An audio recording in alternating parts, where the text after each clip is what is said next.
Guys, nag-YouTube po ako yung short video. Hindi po ako marunong. May account po ako ng YouTube. And then nilagay ko po, sabi ng kaibigan ko, maglagay daw po ako ng short video. Trinay ko po, mayroon naman pong nanonood, pero hindi po ako marunong. Basta nilagay ko lang.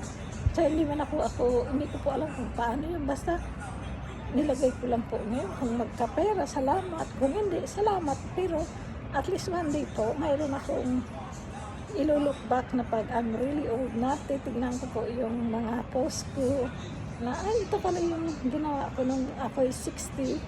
Ngayon, I'm 85 na. Ganon.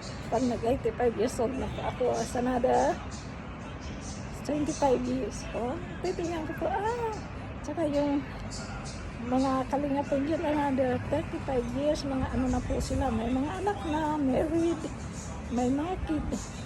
Si Kuya Rab naman, para na siyang si Kuya Bal, founder na. Tapos si Bibi Rabay naman po ang takeover, keep going the charity sa Philippines, sa Bicol po is good. And then yung mga angel po, na get married and then save kid to, daughter po, she become Kalingap angel din. It's good, keep going, non-stop.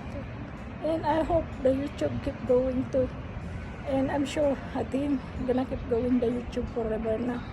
And someone just gonna keep take over, and everyone can be okay. And good help po ang YouTube sa mga charity and then sa poor people sa Philippines.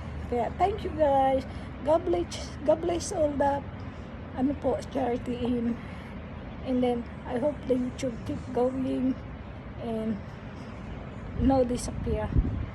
Because you guys, you help so many charity and poor people in the Philippines. Thank you guys, and God bless you po. And stay safe and healthy po. Bye-bye po.